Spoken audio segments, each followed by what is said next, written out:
হাসির রাজা, জ্ঞানের রাজা, রসিক রাজা। এই তো মহারাজের প্রিয় গোপালও চলে এসেছে।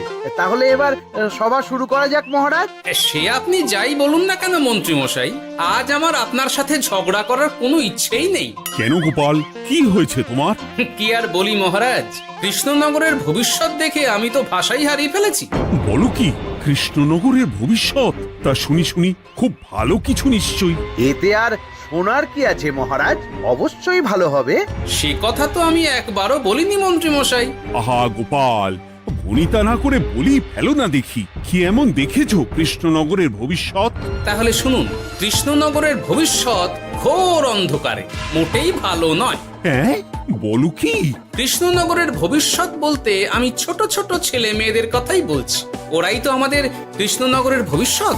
ঠিক কথা, কিন্তু তার সাথে অন্ধকারের কি সম্পর্ক? সম্পর্ক আছে মহারাজ। আজ সকালে রাজসভায় আসার পথে দেখি পাঠশালায় বাচ্চাদের পড়াশোনা বাদে সবই হচ্ছে। তা এরকম চলতে থাকলে কি করে রাজ্যের ভালো হবে বলুন দেখি? না হওয়ারই বা কি আছে শুনি? পড়াশোনার সাথে রাজ্যের ভালো খারাপের কি আছে? সত্যি মন্ত্রী হয়েও যে আপনি এসব কথা বলেন, ভাবলেও অবাক লাগে। গোপাল, মুখ সামলে কথা বলো। আপনিও তাহলে আগে বুঝুন, তারপর কথা বলুন। উফ, আবার শুরু হয়ে গেলে তোমরা। ক্ষমা করবেন মহারাজ, কিন্তু আমি তো কিছু শুরু করিনি। মন্ত্রী মশাই তো না বুঝে কথা বলছেন। আপনি বলুন মহারাজ, বাচ্চারাই তো সমাজের ভবিষ্যৎ। হ্যাঁ, ওরা এখন যা শিখবে সেটাই তো পরে কাজে লাগাবে। ঠিক ঠিক, শিক্ষার গুরুত্ব অনেক, তাকে এত অবহেলা করলে তো চলবে না। সেটাই তো মহারাজ, একে তো সকলে পাঠশালায় আসে না, তার উপর যে কয়জন আসে তাদের মধ্যেও কেউ খেলে বেড়ায়, কেউ ঘুরে বেড়ায়, এসব হয়।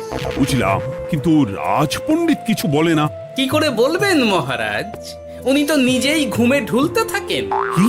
আমি কালই রাজপণ্ডিতের সাথে এই ব্যাপারে কথা বলবো। কিন্তু শুধু রাজপণ্ডিতের সাথে কথা বললেই হবে না মহারাজ, তার সাথে এমন কিছু করতে হবে যাতে ছেলেপুলেরা রোজ পাঠশালায় খুশি মনে এসে পড়াশোনা করে। তার জন্য কি করা যায় বলো তো? আর তোমার কাছে কি কোনো উপায় আছে? থাকলে তো আগেই বলে দিত, এত সময় ধরে অভিযোগ করে যেত নাকি? আচ্ছা, আপনার কাছে কি কোনো উপায় আছে মন্ত্রী মশাই? মানে এখন নেই, ভাবতে হবে। তাহলে একটু চুপ করে থাকুন। ছাড়ো না গোপাল, তুমি বলো। আমি বলছিলাম, ওই বাচ্চাদের পাঠশালার প্রতি আগ্রহ আনার জন্য যদি একবেলা ভাত, ডাল, দুধ, ডিম ইত্যাদি খাওয়ানো যায়, তাহলে সেটা কার্যকর হবে বলে মনে হয়। অসম্ভব, রাজ্যের কত খরচ বেড়ে যাবে জানো? তুমি থামো তো মন্ত্রী, সব সময় খালি উল্টো কথা বলা। আমি একদম একমত গোপালের সাথে। কৃষ্ণনগরের উন্নতির জন্য আমি সব করতে রাজি।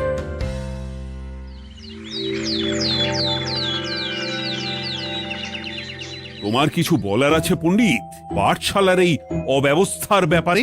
আজ্ঞে মহারাজ, অনেক ভোরে উঠি তো, তাই একটু চোখ লেগে যায় আর কি। উফ, চোখ লাগারও আর সময় পেল না তোমার? পড়ানোর সময়ই চোখটা লাগতে হলো। যাই হোক, যা হওয়ার হয়ে গেছে, আর যেন এমন না হয় সেটা কিন্তু মাথায় রেখো। আজ্ঞে মহারাজ, কথা দিচ্ছি আর কোনোদিন পড়ানোর সময় ঘুমোবো না। বেশ, আর মন্ত্রী, তোমার ওপর একটা দায়িত্ব আছে। বলুন মহারাজ। তুমি পাঠশালাতে পড়াশোনা শুরু করতে পারবে এমন বয়সী সকল বাচ্চাদের মোট সংখ্যাটা জেনে কোনো দোকানদারের কাছে গিয়ে সেই পরিমাণ শস্যপাতি আর ডিমের বায়না দিয়ে আসবে। আর হ্যাঁ, একজন ভালো রান্নার ঠাকুর জোগাড় করো। যথাজ্ঞা। আরে বাস, এ তো দারুণ সুযোগ। এই ফাঁকে আমারও কিছু লক্ষ্মী লাভ হতে পারে। গোপাল, তোমারও একটা দায়িত্ব আছে। হ্যাঁ, বলুন মহারাজ। মন্ত্রী যে দোকানদারের কাছে সব জিনিসপত্র বায়না দেবে, সেখান থেকে জিনিসপত্রগুলো নিয়ে তুমি রোজ পাঠশালায় পৌঁছে দেবে, কারণ এসব ব্যাপারে মন্ত্রীর ওপর আমার ভরসা নেই। ঠিক আছে মহারাজ। মহারাজের বেশি বেশি বলে কিনা আমার ওপর ভরসা নেই। সব জোগাড় করব আমি, আর শেষ বাজিটা মারবে গোপাল। আরে না, ভালোই হলো। আমি যদি কিছু করিও তবু দোষ পড়বে গোপালেরই উপর। কি ব্যাপার, মন্ত্রী মশাই কিছু বললো না এটা শুনে? কি ভাবছে এত? ঠিকই বলেছেন মহারাজ, এসব কাজ গোপালই ভালো করতে পারবে। বাবা, ওভাবে কেন বলছো গোপাল? আমিও তো চাই কৃষ্ণনগরের ভালো হোক। বেশ, ভালো হলেই ভালো।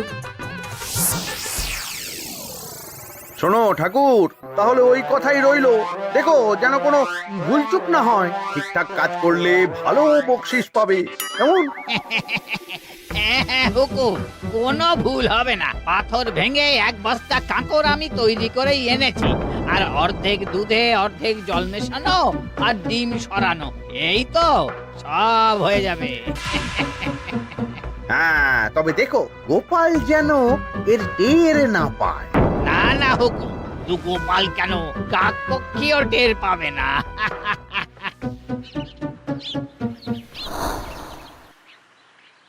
যাক বাবা, এবার শুধু জিনিসের দামটা মহারাজকে বাড়িয়ে বললেই কাজ হাসিল।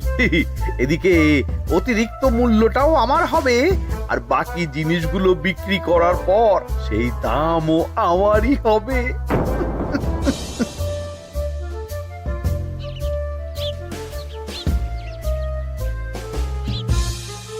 ওরে, কোথায় যাচ্ছিস সব তোরা? কাল থেকে অবশ্যই সব পাঠশালায় যাস, কিন্তু বন্ধুদেরও বলিস যেতে। ভাত, ডিম, দুধ আরো কত কি ভালো ভালো সব খাবার দেওয়া হবে রে। তাই ডিমও দেবে? হ্যাঁ রে, মহারাজ এই নতুন নিয়ম করেছেন। আমি নিজে গিয়ে জিনিসপত্র দিয়ে আসবো। কে মজা, আমি তো তাহলে রাত যাব পাঠশালা। আমিও যাব। বেশ দারুণ ব্যাপার হলো তো, এবার তো রোজ পাঠশালা যেতেই হবে। আচ্ছা বেশ, এবার চলি তাহলে।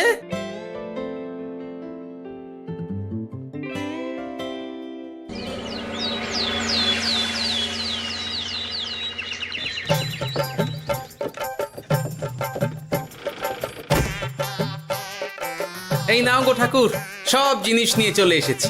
একবার মিলিয়ে নাও দেখি। ঠিক আছে গোপাল দাদা, এখনই সব দেখে নিচ্ছি।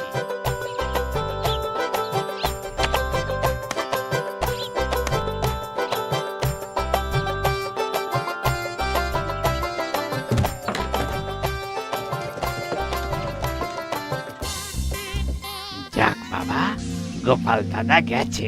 এবার মন্ত্রী মশাইয়ের কথা মতো সব করলেই কেল্লা ফতে।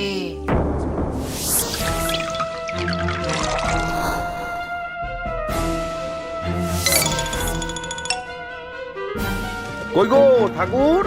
এই তো হুকুম, আপনার কথা মতো সব কাজ হয়ে গেছে। ওই দেখুন, ওখানে জিনিসগুলো রাখা আছে, আপনি নিয়ে যেতে পারেন। বাবা বাবা, খুব ভালো, খুব ভালো।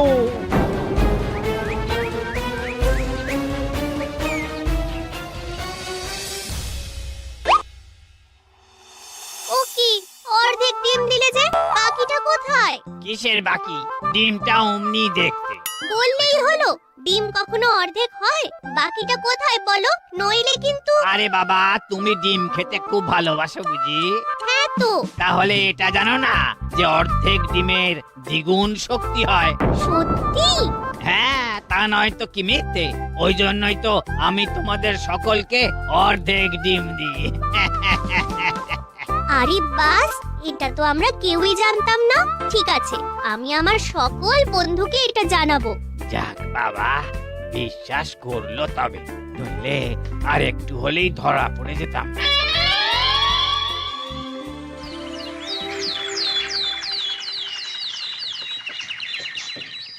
আরে, রান্নার ঠাকুর কারোর সাথে কথা বলছে মনে হচ্ছে। পেছন থেকে দেখে তো মন্ত্রী মশাই বলে মনে হচ্ছে। একটু কাছে গিয়ে দেখি তো কি ব্যাপার।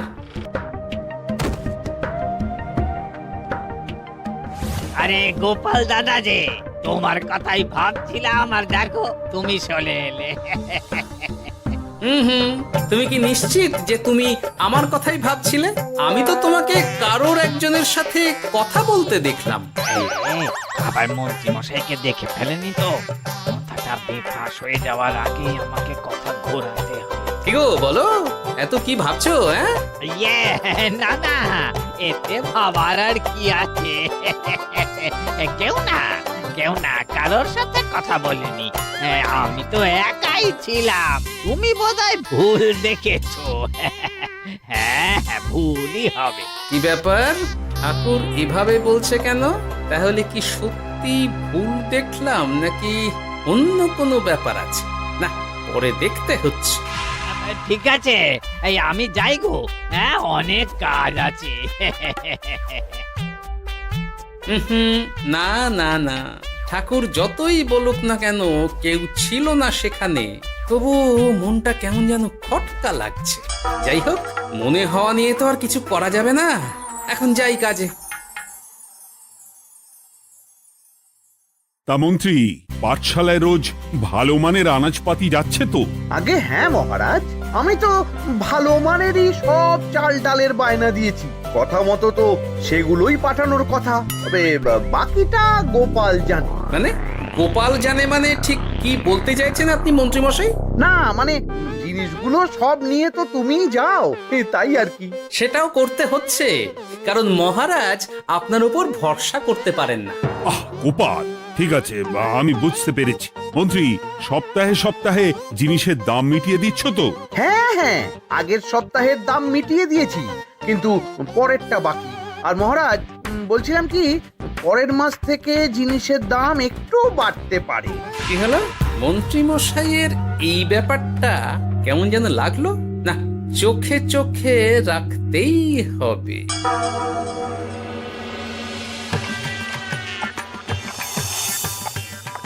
কিরে বুটি, তুই অর্ধেক ডিম খেয়ে বাকি অতটা রেখে দিলি কেন? রান্নাটা ভালো হয়নি বুঝি? না গো দিদা, খুব ভালো হয়েছে।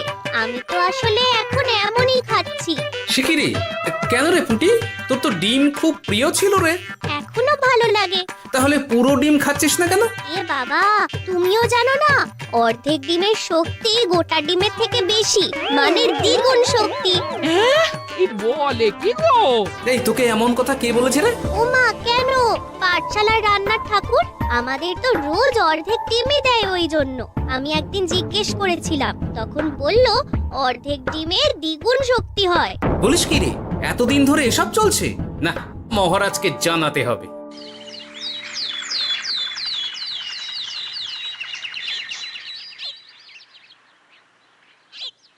আরে গোপাল এত সকাল সকাল রাজবাড়ির দিকে যাচ্ছে কেন? গিয়ে আড়াল থেকে দেখি তো।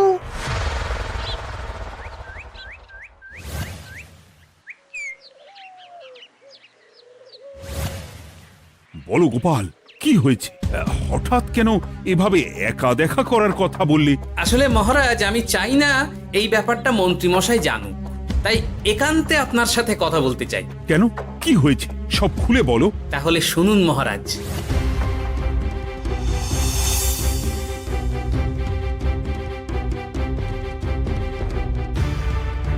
কি সাংঘাতিক ব্যাপার! আমি এখনই ওই রান্নার ঠাকুরকে কারাগারে বন্দি করার আদেশ দিচ্ছি। না মহারাজ, সেটা ভুলেও করতে যাবেন না। আমার এই পুরো ব্যাপারটাতেই সন্দেহ আছে। পুরো পরিকল্পনার পেছনে মনে হচ্ছে অন্য কেউ আছে মহারাজ। তুমি ঠিক কার কথা বলতে চাইছো? প্রমাণ ছাড়া তো আমি কারো নাম বলতে পারবো না মহারাজ। এই রে, গোপাল বোধহয় সবটা বুঝতে পেরেছে। এবার কি করে নিজেকে বাঁচাই? কি করি? পেয়েছি। শোনো ঠাকুর, এখন কিন্তু মহারাজ সবটা জেনে গেছে, তাই দেখো যাই হয়ে যাক না কেন আমার নামটা যেন না আসে, নইলে কিন্তু তোমাকেই রাজ্য ছাড়া হতে হবে। না না হুকুম, দয়া করে এ কাজ করবেন না। আমি মরে গেলেও আপনার নাম নেব না। মাথায় থাকে যেন। বলো বলো, তুমি কেন এমন করেছো? আগে আগে আমি নিজে থেকে এসব করিনি মহারাজ। আমাকে এসব করার জন্য বাধ্য করা হয়েছে। কে তোমাকে সব করতে বলেছে?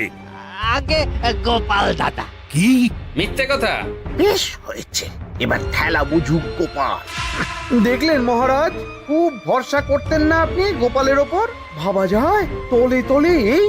মহারাজ, আমি সত্যিই সবকিছু করিনি। আমি যদি এটাতে যুক্ত হতাম তাহলে কি আপনাকে নিজে থেকে এসব জানাতাম? দেখো গোপাল, এখন এসব কথা বলে কোনো লাভ নেই। সবাই জানে তোমার মাথায় কত বুদ্ধি। তুমি ইচ্ছা করে আগে গন্ডগোল করে তারপর সেটা ঢাকতে নিজে থেকে সব বলছো। গোপাল, তুমি সত্যি করেছো কি করনি সেটা কিন্তু তোমাকেই প্রমাণ করতে হবে। এটা যেমন সত্যি যে এসব যে ঘটছে সেটা তুমি আমায় জানিয়েছো প্রথম, তেমনি এটাও সত্যি যে প্রতিদিনের শস্যের বস্তা তুমি নিয়ে যাও পাঠশালায়। তাই তোমাকেও যে সন্দেহের তালিকা থেকে বাদ দেওয়া যাবে না। বেশ, তাহলে আমি প্রমাণ জোগাড় করেই তবে এই রাজসভায় পা দেব।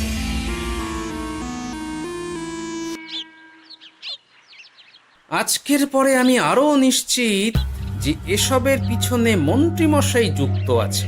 এবার শুধু ওনাকে হাতে নাতে ধরার ব্যবস্থা করতে হবে। ও কি দাদু, তুমি এই সময় বাড়ি ফিরছো? হ্যাঁ রে, তোর দাদুকে আর চোরের অপবাদ দিয়েছে, তাই প্রমাণ জোগাড় না করে আমি রাজসভায় যাব না। কি বললি? তোমাকে কে চোরের অপবাদ দিয়েছে? কে আবার? ওই মন্ত্রী। কিন্তু আমার সন্দেহ হচ্ছে যে আসল চোর ওই মন্ত্রী। বাস, তাহলে আর চিন্তা কি? আমরা আছি তো, মন্ত্রীর ওপর নজর রেখে তোমাকে সব খবর দিয়ে যাব। হ্যাঁ দাদু, আমারও অনেক রাগ হয়েছে। এতদিন মিথ্যে বলে আমাদের অর্ধেক ডিম খাইয়েছে।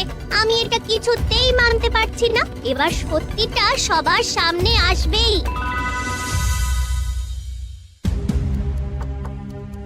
নাও নাও, আজকে চাল ডাল সব এই বস্তাতে আছে। এই নিন আজকের মূল্য। দেখো, অর্থটা কিন্তু বড় কথা নয়। তোমার যে রোজ বিক্রি বাট্টা বেড়ে গেছে, আর তার জন্যই তোমার তো আমাকে মিষ্টি খাওয়ানো উচিত। একদম, আমি কালই আপনাকে মিষ্টি খাওয়াবো, একদম পাকা কথা। তাহলে আজ চলি, কাল দেখা হবে। দেখলি মন্ত্রী মশাই কি বদমাইশ। চল এখনই গিয়ে গোপাল দাদুকে সব বলি।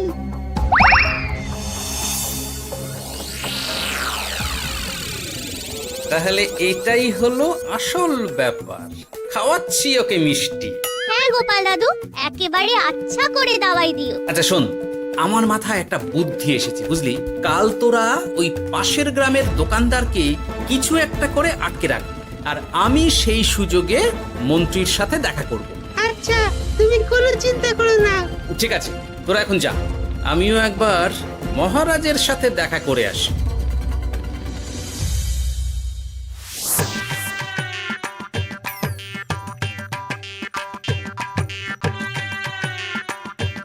আসতে পারি মহারাজ? আরে গোপাল জি, এসো এসো।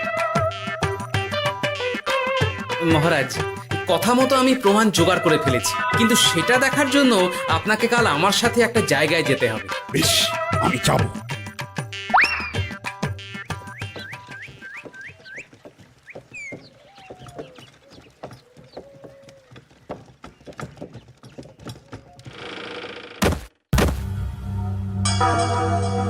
এই কি, তুমি কে? আগে আমি মালিকের খুব বিশ্বস্ত কর্মচারী। আজ সকালে মালিক একটা অন্য কাজে ব্যস্ত হয়ে পড়েছে, তাই আমাকে পাঠালো। কিন্তু কথা মতো আপনার জন্য মিষ্টি পাঠিয়েছে। এই তাই নাকি? দাও দাও দাও দাও, শুনেছি তোমাদের গ্রামের মিষ্টিও নাকি খুব ভালো। হ্যাঁ, ওই আর কি।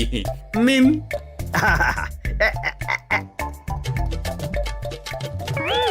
এই, ওরে বাবারে, ওরে বাবারে, মরে গেলাম রে, বাঁচাও। কেমন চলে গেল, লাগছে চলে গেল। মন্ত্রী মশাই? গোপাল, তুমি? তোমায় আমি ছাড়বো না। এই যে গোপাল দাদু, আসল দোকানদার। এই, আসল দোকানদার? এই রে, এবার কি হবে? এই, তোমার কি আর কিছু বলার আছে মন্ত্রী? তোমার সব কর্মকাণ্ড আমাদের কাছে ফাঁস হয়ে গেছে। তোমার সাহস কি করে হয় কৃষ্ণনগরের ভবিষ্যতের সাথে এমন করার? ক্ষমা করে দিন মহারাজ, আর হবে না, ক্ষমা করে দিন। শাস্তি। না না না না, শাস্তি তো তোমাকে পেতেই হবে। সেপাই, আজ থেকে মন্ত্রীকে রোজ সকালে 100 বার বেতের বাড়ি ও অর্ধেক খাবার দেওয়া হবে। অর্ধেক খাবার? কেন জানেন না? অর্ধেক খেলে দ্বিগুণ শক্তি বাড়ে। ওরে বাবা গো, আমার আমার আমার মাথা ঘুরছে।